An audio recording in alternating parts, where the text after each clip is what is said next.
Summary of Healing Collective Trauma by Thomas Hübl, a process for integrating our intergenerational and cultural wounds, written and narrated by Janky Mind. Introduction.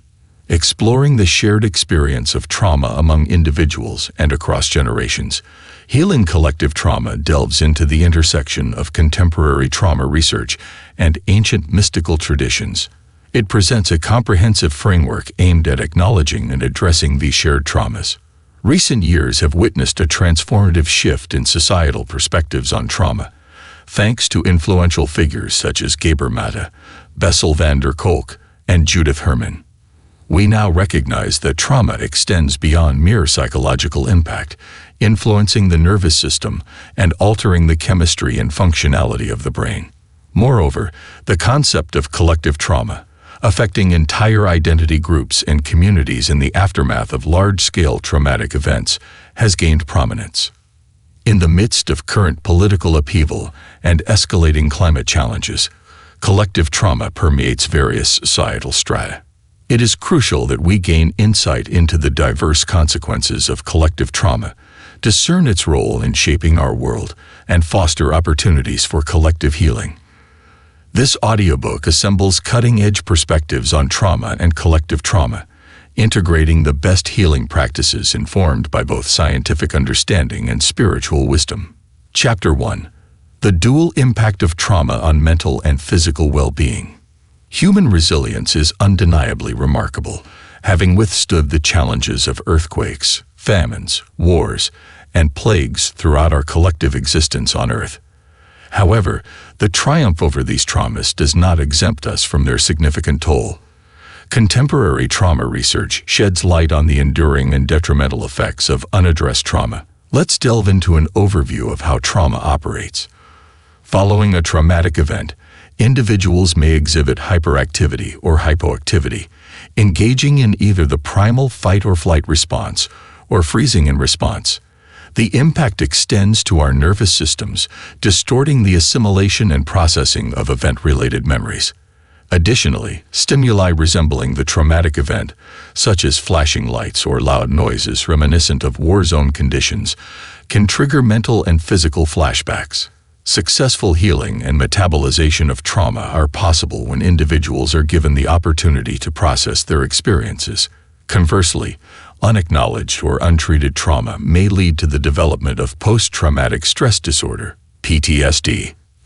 PTSD symptoms encompass anxiety, hypervigilance, poor impulse control, and various other challenges. Distinguishing between Type 1 trauma, a singular event, and Type 2 or complex trauma, a series of ongoing traumatic events, is crucial. Individuals subjected to chronic child abuse or domestic violence, for instance, may experience complex trauma. Trauma, particularly when experienced during childhood, can have profound and lasting effects. Such early traumas, occurring during the brain's developmental stages, hinder healthy psychosocial growth. Child victims of complex trauma may struggle with forming healthy attachments, self-soothing, emotional regulation, stress tolerance, and the use of executive functions, among other potential difficulties. Remarkably, many symptoms experienced by trauma survivors serve an evolutionary purpose. For instance, a soldier's hypervigilance post-active duty, although leading to irritability and depletion, is a vital strategy for survival developed on the battlefield. While the negative manifestations of trauma affect both mind and body, they originate from our innate drive to survive and conquer challenges. Recognizing that trauma is an inescapable part of our universe and ourselves, the challenge lies not in letting its darkness overshadow our present and future vision, but in accepting this darkness and transforming it into a force for positive change.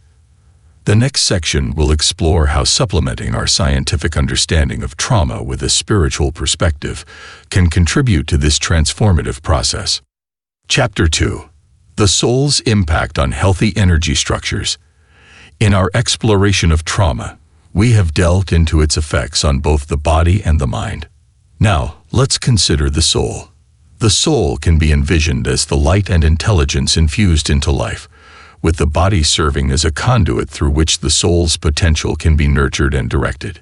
It is also a spark, a fragment of a broader sacred dimension, what could be termed life, that animates each of us. Through this shared spark, we partake in a collective code of humanness, influenced by both genetic and geographic factors.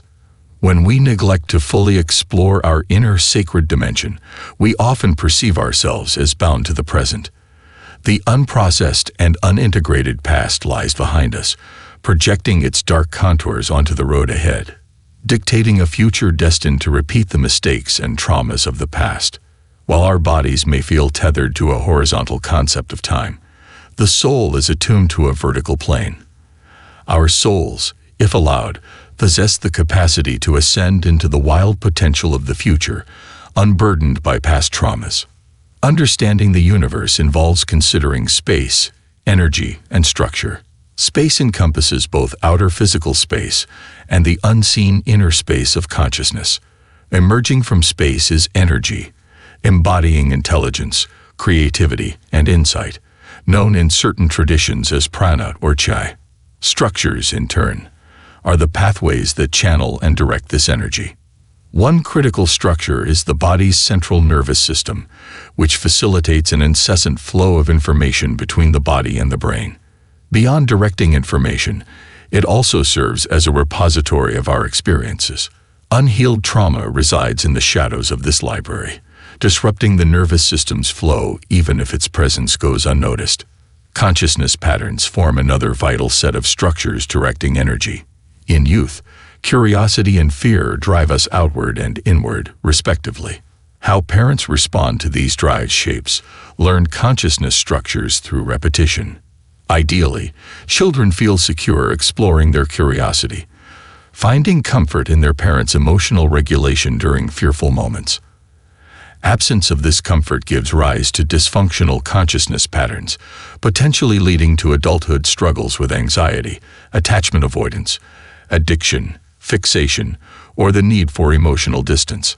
Our innate energy interplays not only within ourselves, but also with those around us. Attuning our energy to others emotionally, mentally, and physically fosters lasting, meaningful connections. However, trauma can impede these connections, fracturing our relationship with ourselves. Without a secure self-connection, forming grounded connections with others becomes challenging. To cultivate attuned relationships, consciously aligning your mind, body, and emotions with another person is essential. Clearing space within yourself, a deeply personal choice that might involve walking, meditating, or simply sitting in introspection, precedes this attunement.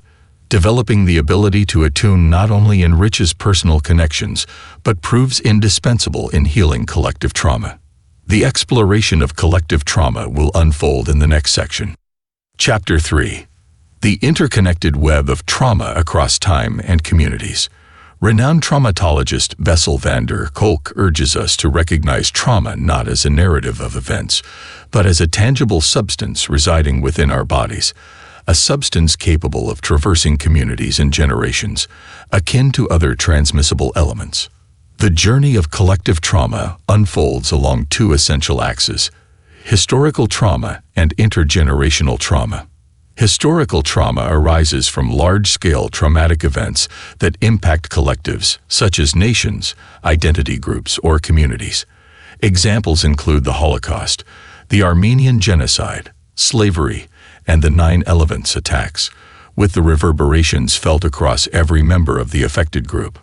Intergenerational trauma emerges when the trauma response experienced by an individual is passed down to subsequent generations through learned behaviors and dysfunctional consciousness structures.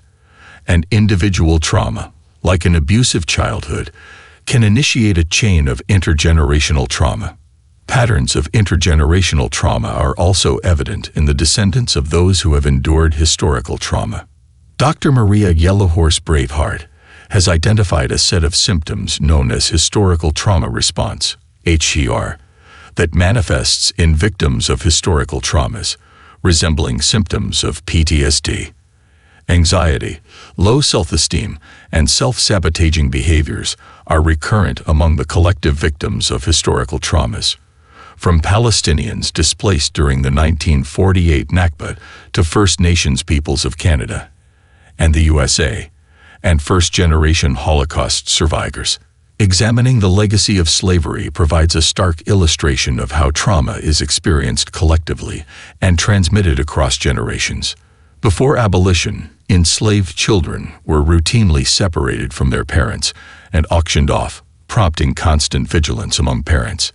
Enslaved mothers, adopting an adaptive strategy, spoke negatively about their children to avoid danger. Though effective at the time, this strategy became ingrained and perpetuated through generations, influencing Black American parents long after abolition and affecting the development of healthy self-esteem and attachments in their children. Trauma's impact is not limited to behavioral patterns. It also leaves a physical imprint. A study by the Max Planck Institute revealed that descendants of Holocaust survivors not only reported a higher incidence of PTSD symptoms, but also exhibited fundamental alterations in the FKBP5 gene, which regulates stress. The transmission of trauma across groups and generations is undeniable. Viewing this phenomenon through a more mystical lens reveals how contemporary culture has been shaped by historical traumas and ongoing global traumas, from climate change to war and disease. Individuals carrying unhealed or inherited trauma may project their traumatized energy into the world, and at times reenact the conditions of their initial trauma onto others, perpetuating a vicious cycle. Healing individual trauma is insufficient. In a traumatized world, collective trauma demands collective healing. The question becomes, how do we embark on this collective journey of healing? Chapter 4. A collective pathway to healing collective trauma.